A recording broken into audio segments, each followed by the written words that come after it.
Mas eu queria falar hoje sobre maturidade. Ontem Deus falou algo comigo que me marcou muito. Eu fiz 33 anos, estou completando hoje. Eu confesso que parece que foi muito rápido, passa muito rápido. Alguém tem a impressão que o tempo passa muito rápido? Parece que era ontem, irmão, que eu estava falando, eu quero ter 18 logo, poder ter habilitação, poder viver minha vida. Aí você faz 18, você fala, cara, eu quero ter 20 logo, porque eu acho que a maturidade chega depois dos 20. Aí você faz 25, você fala, cara, que saudade da época que eu tinha 18. Hã? E Deus falou algo comigo sobre maturidade. Alguém quer ouvir? Deus falou, filho, a maturidade está em reconhecer mais a respeito daquilo que não se sabe do que a respeito daquilo que já aprendeu. Com 33 anos eu tenho a plena convicção de que eu não sei de nada ainda. E isso é maturidade. Porque eu lembro que com 17 eu tinha uma plena convicção que eu sabia o que eu queria da minha vida. Com 17 eu estava prestes a casar com uma mulher de 27, com um filho, recém-divorciada. Eu estava fazendo educação física. Alguém acha loucura eu estar fazendo educação física? Amém, glória a Deus. Imagine eu sendo seu personal trainer, não ia dar certo. Mas se me perguntasse, eu tinha um controle da minha história. Eu sabia o que eu estava fazendo, eu sabia o que eu queria, eu sabia para onde eu estava indo. Então Jesus entrou na minha história e eu percebi, irmão, que aquilo que eu tinha como projeto e sonho era como lixo comparado ao que Deus tinha para mim como projetos e sonhos. Eu comecei a perceber que aquilo que eu desejava era muito pequeno em relação àquilo que Deus já desejava. E uma chave mudou a minha história. Foi quando eu percebi que por mais que eu começasse a sonhar comigo, Deus já sonhava comigo antes de eu existir. Aí você começa a entender, cara, eu acho que eu não sei tanto assim, eu acho que eu não sei o que é melhor para mim, eu acho que eu não sei qual é o melhor caminho, eu acho que eu não sei. E aí a maturidade vai vindo, e aí aquilo que a gente achava que não sabia, agora eu tenho a plena convicção, eu não tenho a menor ideia de quais são os próximos passos.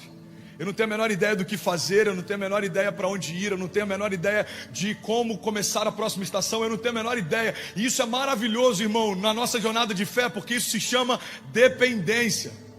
Dependência é uma linguagem que os céus respeitam. Dependência é você sair do nada e ir para o nada, sabendo que Deus pode fazer todas as coisas em meio ao nada. Deus não precisa de nós.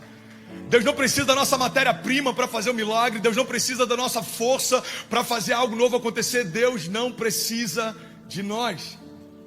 E essa é a graça do Evangelho. Irmão, dependência é uma linguagem que os céus respeitam, porque dependência significa você saber que você não tem o que precisaria para viver o que Deus te disse que faria. Mas é por isso que Ele é Deus e por isso que se chama promessa aquilo que Ele fala. Promessa, o significado de promessa é garantia. Existe uma passagem na Bíblia que Deus diz, olha, por não ter ninguém superior a quem jurar, eu juro por mim mesmo. Irmão, guarda isso em nome de Jesus. Se Deus te fez uma promessa, você tem alguém que garante a promessa. Quem garante a tua promessa? Aquele que fez todas as coisas. Quem garante a tua promessa? Aquele que fez tudo quando nada existia. Aquele que gera milagres quando tudo parece impossível. Irmão, quem te fez a promessa não é homem para que minta, nem filho do homem para que se arrependa. Aquele que fez a promessa, Ele é fiel e justo para concluí-la. Aquele que começou a boa obra vai terminá-la. Alguém crê nisso? Diga, eu creio. Diga que o Deus de promessas, diga, continua fazendo milagres. Nós temos uma garantia. Irmão, e Deus é bom, é fiel e justo para cumprir aquilo que nos prometeu. Você está ouvindo alguém que está de pé só por uma promessa. Eu prego em nome dele só por uma promessa. Eu vivo o que tenho vivido só por uma promessa. Em algum momento da minha jornada eu entendi isso. Isso virou uma chave dentro de mim, irmão. A promessa foi depositada em mim. Tem momentos que parece que tudo está tentando te parar, te desanimar, te entristecer, te frustrar, mas você tem que entender, a promessa foi depositada em você. Deus colocou a promessa no lugar mais seguro que Ele poderia. Por quê? Porque para tirar a promessa de dentro de você, teriam que tirar você de dentro dele. Para tirar a promessa de dentro de você, irmão, teriam que tirar você de dentro dele. A palavra nos garante que agora nós estamos em Deus. Nós fomos feitos um com Ele. Não há mais separação, não há mais condenação, não há mais paredes, não há mais barreiras. O véu se rasgou de cima a baixo. Não há mais distância, não há mais medo. A ira se foi, o medo se foi, e pela graça nós fomos feitos um. Então eu tenho que ter um entendimento. Por que a minha promessa ela está num lugar seguro? Porque eu estou em um lugar seguro. Deus é o meu refúgio, a minha fortaleza, socorro presente na hora da angústia. Aquele que habita, a palavra de Deus diz, olha, aquele que habita no esconderijo do Altíssimo, a sombra do Onipotente descansará. Vocês estão comigo, irmão? Não tem... Vem comigo, pelo amor de Deus, meu aniversário, faz isso por mim hoje. A palavra não fala aquele que visita, aquele que de vez em quando aparece. Não, a palavra está falando aquele que habita no esconderijo do Altíssimo, a sombra do Onipotente descansará. Irmão, eu vim aqui só lembrar aquilo que você já sabe. O que você veio fazer nessa manhã, pastor? Pregar algo novo? Não, só lembrar o que você já sabe, mas você nunca pode esquecer. Existe descanso para você, se você permanecer nele. Existe descanso para você. O Deus que curou o rim do Miguel, o Deus que curou o coração do André, o Deus que fez o milagre dessa semana, é o Deus que continua fazendo milagres todos os dias. Ele não parou, ele não se cansou, ele não desistiu, ele não mudou. Dependência, irmão, dependência. Tem uma frase do pastor Drummond Lacerda que eu sou apaixonado. Ele diz: a plenitude de Deus está esperando você crescer. A questão não é mais se Deus pode, nós já sabemos que Ele pode. A questão é se você confia que Ele vai fazer. A questão não é se Deus deseja, nós já sabemos que Ele deseja. A questão é se você deseja tanto quanto Ele, aquilo que Ele vai fazer. Pessoas me perguntam: pastor, você acha que Deus deseja me curar? Olha para Jesus, é a resposta dele para você. Se existia alguma dúvida a respeito do amor de Deus por nós, todas as dúvidas foram respondidas através do silêncio de Jesus naquela cruz. Como uma ovelha foi levada ao matadouro, sem que tivesse cometido nenhum pecado, levou sobre si os nossos pecados. Aquele que não cometeu pecado se fez pecado por nós, para que nós fôssemos feitos justiça de Deus. André, você crê que Deus pode me curar? Olha para Jesus, Ele se fez doente para você ser sarado. Você crê que Deus pode me prosperar? Olha para Jesus, irmão, Ele se despiu de toda a glória para você ser revestido dela. Você crê que Deus pode me libertar? Pornografia, medo, ansiedade, depressão, pensamentos de morte. Irmão, o único Filho de Deus se fez homem para que todos os homens fossem feitos filhos de Deus. Essa mensagem que a gente carrega.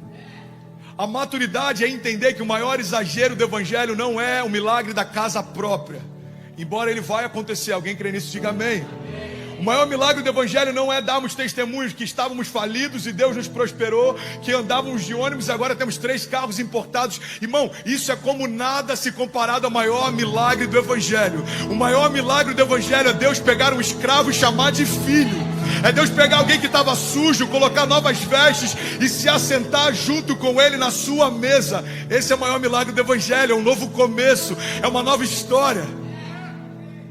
Por isso que eu não me canso de pregar, irmão, com o máximo que eu posso, sempre que eu posso, porque eu sei quanto vale um novo começo. Eu lembro de onde Jesus me tirou. Eu lembro o inferno que eu estava quando Ele me disse: eu ainda amo você, eu ainda quero você, eu ainda sonho com você. Alguém lembra onde você estava? Eu lembro onde eu estava, irmão. Eu lembro onde eu estava, e por isso que eu não consigo parar de falar sobre o amor dele, porque é constrangedor.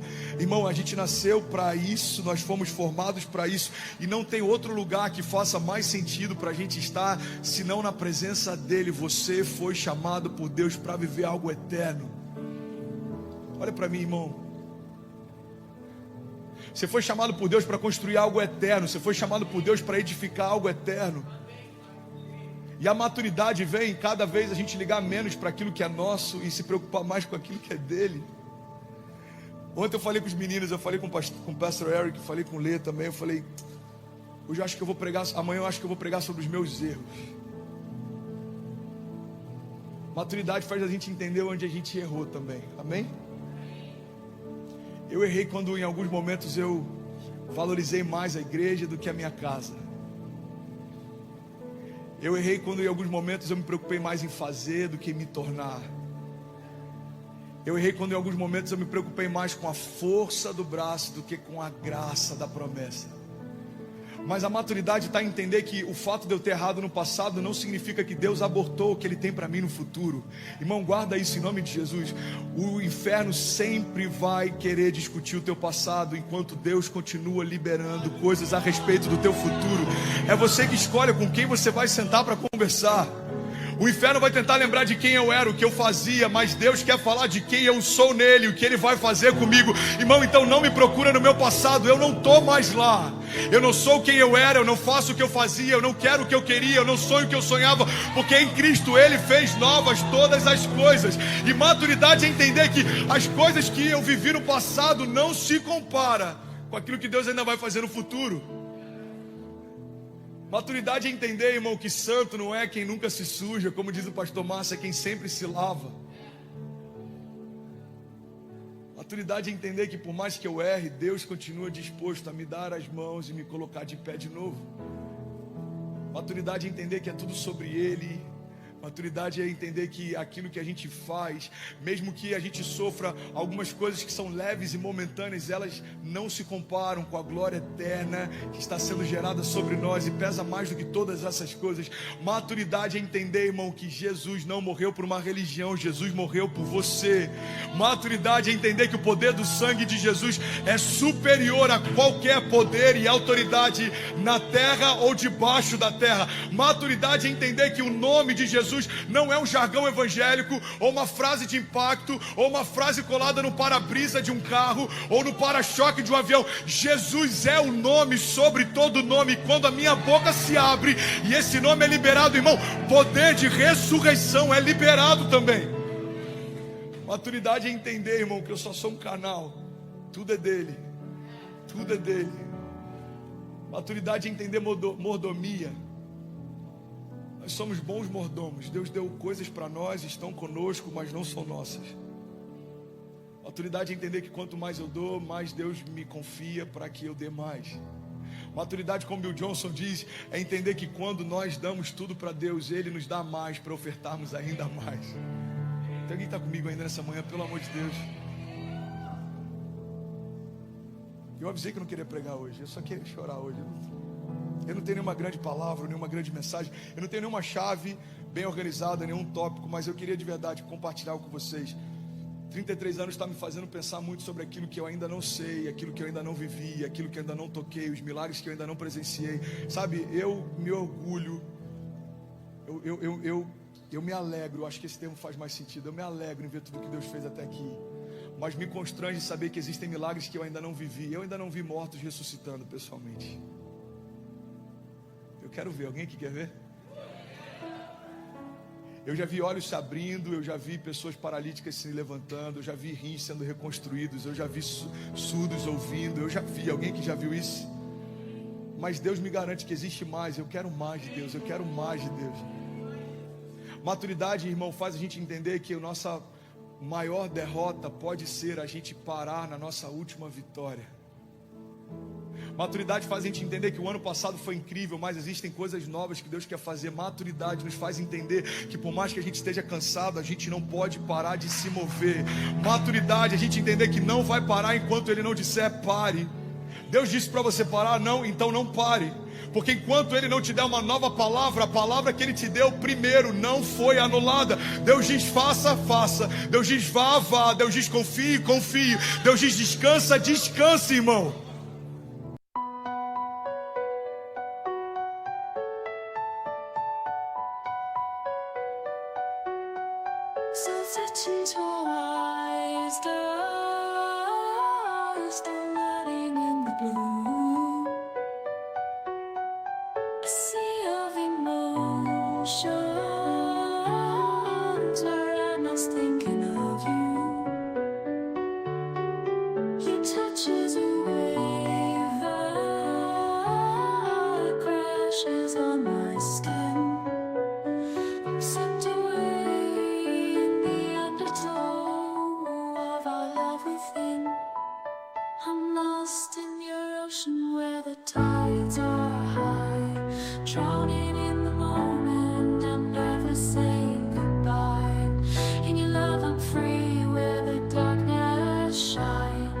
Lost in your ocean, I'm home, my mind.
Maturidade é deixar Deus ser Deus na nossa vida. 2 Coríntios 9:8 diz: Deus é poderoso para fazer que lhe seja acrescentada toda a graça, para que em todas as coisas, em todo o tempo, tendo tudo o que é necessário, vocês transbordem em toda boa obra.